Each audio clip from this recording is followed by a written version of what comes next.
자, 안녕하세요. 금융정보 관련해서 일반인들이 알기 어려운 전문 내용을 쉽게 전달해 드리는 청세롬입니다. 자, 오늘 시장은 전약 후강 정도로 살짝 강보합 정도로 마무리됐고요. 코스피는 3186, 코스닥은 1026포인트 종가 마무리됐습니다. 미국장은 떨어졌었고요. 밤사이. 환율이나 유가 같은 경우에 특이하게 그렇게 널뛰게 한 부분은 없습니다. 전반적으로 삼성전자 살짝 그래도 떨어지지 않는 모습. 시가총액 상위 종목 중에서는 좀 특이할 만한 게 LG그룹주가 LG화학, LG생활건강, 주식회사 LG 다 LG그룹주가 좀 특이하게 상승률이 높았고요. 크게 상승되는 모습은 아시다시피 철강 쪽, 포스코, 철강 업종 요쪽만 좀 두드러지는 모습이고요. 테마로 보면은 역시 철강 그리고 진단키트 요 정도고, 요 코로나19 스푸트니크 V 같은 경우에는 자 반전이 나왔죠. 자 상승하던 종목들 대다수 다시 하락하고 있습니다. 특이하면은 남북러 가스관 사업 한 2.6%, 요 정도 흐름이었고요. 전반적으로 주요 종목들이 달리지 않으니까 개별 이슈로 진단키트 요렇게 철강 요런 쪽으로 개별 이슈로 종목들이 움직였던 하루였던 것 같고요. 개인 투자자들이 평소에 잘 아시는 종목들 눈여겨보셨다가 엊그제부터 하락 나온 그 저점에서 공략하셨다면은 나쁘지 않았던 그런 수익률을 거둘 수 있는 하루였고요. 보이다시피 제로투세븐이나 아가방 컴퍼니 이런 쪽으로도 나름대로 퍼포먼스가 나아주는 하루였고요. 오늘도 셀트리온 헬스케어 쪽은 크게 움직임이 없었던 하루였습니다. 보시는 것처럼 살짝 서현이나 덕성 이쪽으로 살짝 매기가 나오는 하루였고요. 5% 정도 나왔다가 2%에서 마무리 되는 이런 모습. SK바이오사이언스는 다시 15만원대를 회복하는 모습입니다. 제가 저번에 말씀드렸던 그 PCB 관련해서 삼성전기도 괜찮고요. 대덕전자 16,000원대를 뚫었네요. 여러 가지로 잘 보시고 잘 아시는 종목으로 현명하게 저점 매수, 고점 매도로 현명한 투자해 보시기 바라고요. 설명드렸던 그 초록뱀 미디어 같은 경우에는 다시 2,400원대에 내려온다면 공략해 볼 만한 가격대가 아닌가 생각해 봅니다.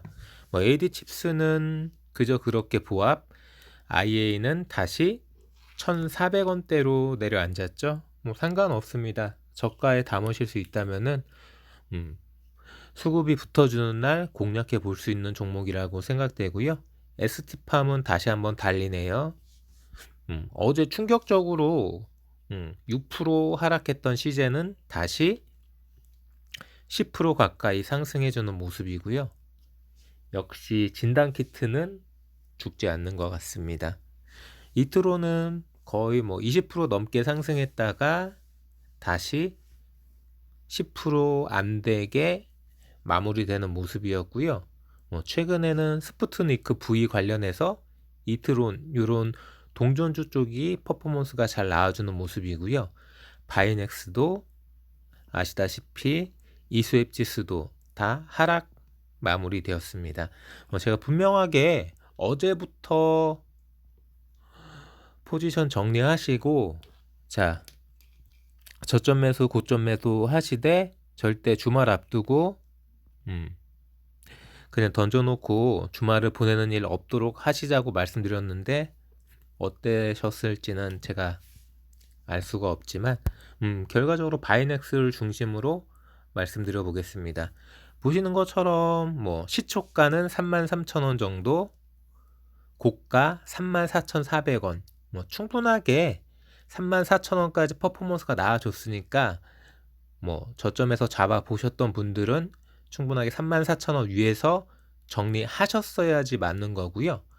뭐 이 저점이 지금 34,450원인데 살짝 그래도 밑꼬리가 달린 31,250원으로 마무리되었죠. 자, 뭐 저도 단정적으로 앞으로 더 긍정적인지 부정적인지 단정해서 말씀드리긴 어렵지만 뭐 기업 자체의 펀더멘탈은 나쁘지 않습니다. 다만 지금 이슈가 붙어있는 스푸트니크 V 같은 경우에는 여러 가지 양방향성이 열려 있어요. 물론 정부 쪽에서는 한번 도입을 검토해보라고 이야기했지만 다들 아시다시피 이 스푸트니크 V 같은 경우에는 전 세계 61개국 정도 사용되는 약이고요. 이런 백신이지만 대부분 진행했던 나라가 뭐 멕시코, 아르헨티나, 인도, 아랍, 이집트, 몽골, 대다수가 개도국, 유럽이나 이런 쪽에 선진국 쪽에서 사용되는 데이터는 거의 전무하고요. 뭐 오스트라 얘기가 나오고 뭐 독일도 이야기가 나오지만 아직 데이터는 없습니다. 뭐 유럽 의약품청 EMA에서 심사를 착수한 지가 꽤 시간 지났으므로 뭐 곧 결론이 나오고 데이터가 나오는 게 아니냐 이렇게 생각하시는 분들도 있지만 그 반면에 그거 기약 없을 거라고 부정적으로 이야기하는 분들도 많습니다. 뭐 어떻게 보면은 올해 말까지는 과연 이야기가 나올지 안 나올지도 모르겠다 이렇게 받아들이는 분들도 있고요.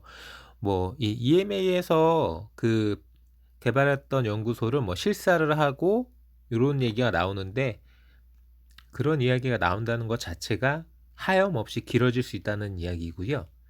뭐 전문가들 이야기를 들어보면은 어느 정도는 가능성이 없는 건 아니지만 공급의 다양성 측면으로 접근하는 게 맞는 거고 큰 기대는 접고 아무리 빨라도 6월이나 7월 빨라야 6월이나 7월 이야기가 나오기 때문에 그때쯤이면 8월 달에 뭐 국내에 생산한다는 그 모더나 콘소시엄 관련된 백신도 기대할 수 있는 요런 상황인 거죠. 다시 한번 언급해 드리면은 지금 아스트라제네카는 수천만 명을 넘게 접종이 돼서 이제는 서서히 데이터가 추적됐고 뭐 희귀 부작용 관련해서도 희귀혈전 이런 쪽으로도 계속 이야기가 꾸준히 나오고 있습니다. 근데 이 스푸트니크 V 관련해서는 뭐 깜깜이라고 말씀드리기는 좀 어렵지만 뭐 투명한 데이터가 없기 때문에 결과적으로 우리나라가 도입한다면은 그런 데이터를 하나씩 만들어 가면서 희귀 부작용에 대해서 헤쳐나가면서 신뢰성을 만들어 가야 되는 부분이기 때문에 지금 맡고 있는 아스트라제네카보다 우위에 있지 않다 이런 판단을 내릴 수도 있습니다. 뭐 한간에는 이렇게 얘기하는 분들도 있어요. 미국 권위적인 그 백신학자가 한 얘기인데요. 코로나 같은 경우에는 100명 중 1명이 지금 문제가 되고 있는 희귀혈전, 이런 혈전 관련해서 문제가 발생되고요.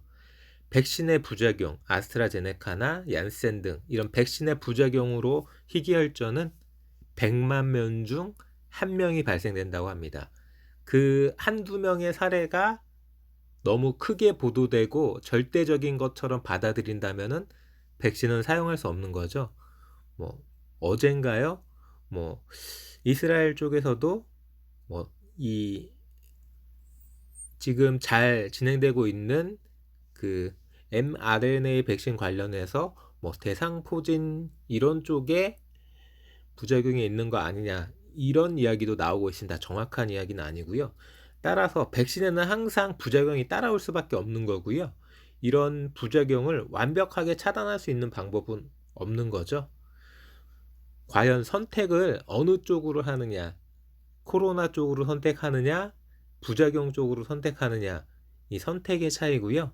마찬가지로 러시아 백신 스푸트니크 V 관련해서도 어떤 선택을 하냐가 중요하지, 결과적으로는 뭐 축적되어 있지 않은 데이터 속에서 최선의 선택이라는 거는 어렵고 차선의 선택으로 가는 게 음, 결정할 수 있는 그 방법 중에 여러 가지 방법 중에 놓여 있는 플랜 B 이 정도인 것 같습니다.